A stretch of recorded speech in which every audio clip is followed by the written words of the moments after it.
네, 러버덕, 큰 고니. 이게 무슨 얘기죠? 네, 지난 2007년부터 해외 도시를 순회하면서 큰 인기를 끌었던 러버덕 기억하십니까?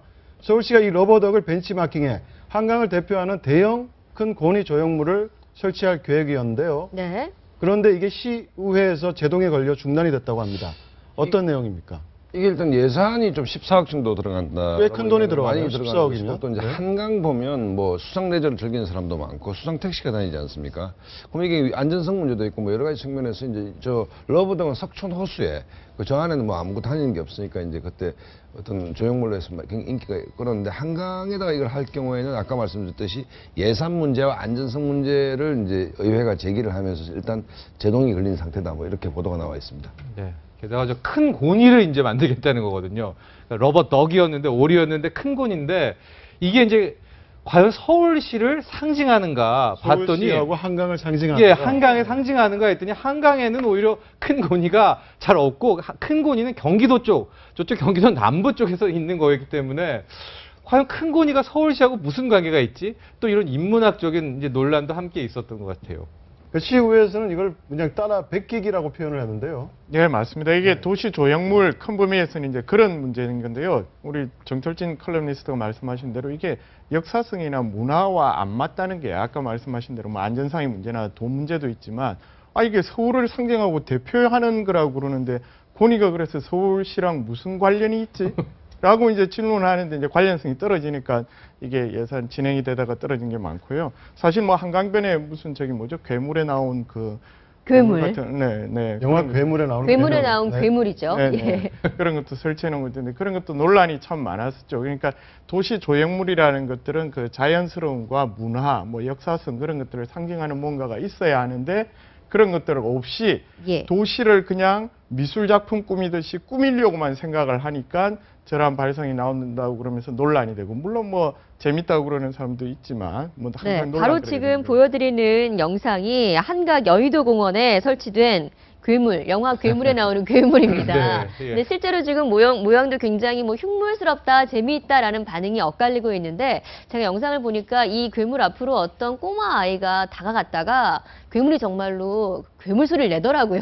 그러니까 놀라서 도망치는 그런 영상도 봤는데 의견이 약간 엇갈리는 이게 거예요. 이제 박원순 시장이 갖고 있는 현실적 고민을 좀 반영하는 측면이 있는 것이 예를 들어서 이제 이게 그 뭐 청계천에 이명박 그다음에 디자인 서울에 뭐 오세훈 뭐 이래 됐는데 박원순의 서울은 뭐지가 참 뭐 예를 들어서 뽀로로 택시 뭐 이건 알겠는데 1000만 이상 사는 대도시에서 박원순 브랜드의 아젠다가 뭔가에 대해서 사실은 시민들이 좀 갸우뚱하고 있거든요.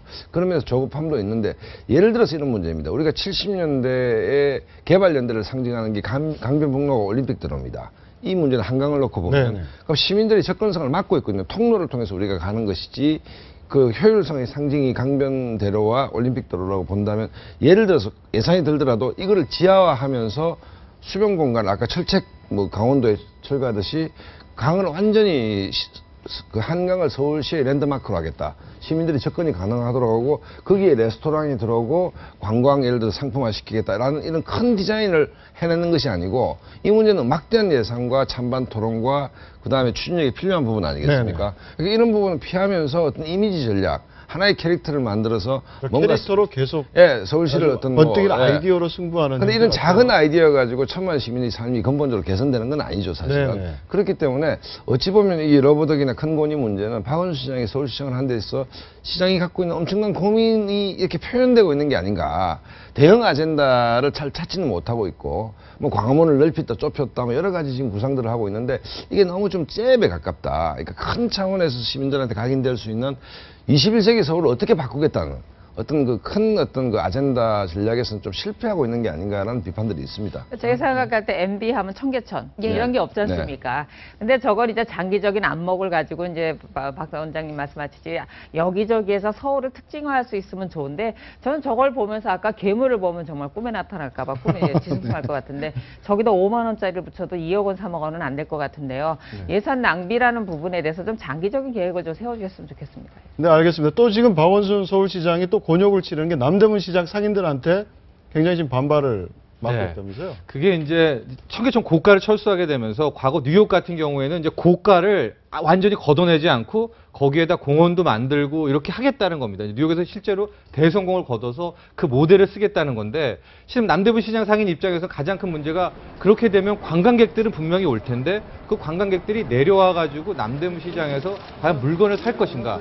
교통 정체와 주차 문제 때문에 전혀 남대문 시장하고는 이게 연관성이 없다. 이제 그래서 남대문 시장 분들은 저 고가 공원에 대해서도 아주 크게 반론을 지금 하고 있는 거예요. 그러니까 서울역 고가 도로를 공원으로 만들겠다는 계획이죠? 네. 네, 계획이고 이미 개방도 한번 한 것 같은데. 네. 그렇죠. 그러니까 저게 이제 일종의 이미지 전략이 계속 저렇게 되는 것인데 제가 박원순 씨한테 하고 싶은 얘기는 일본의 롯본길이라는 데가 있습니다. 네. 도심 재개발을 하는 진영인데 저게 몇십 년 걸리거든요. 몇십 년 걸리면서 지금은 옛날 그 과거 어떤 그 구공장 건물이 스시 마켓이 생기고 하면서 굉장히 문화적으로 이제 하나의 업그레이드가 되는데 이게 저렇게 졸속으로 저게 할 수 있는 일인가의 부분에 대해서 한번 생각을 해봐야 되는 것이고 제가 근본적으로 박원순 브랜드의 21세기형 서울이라는 큰 그림을 먼저 그린 다음에 저런 네. 것들이 부분으로 들어가야 되는데 지나치게 단타, 하나의 이미지, 하나의 캐릭터에만 좀 매몰되는 게 아닌가 이런 생각이 듭니다.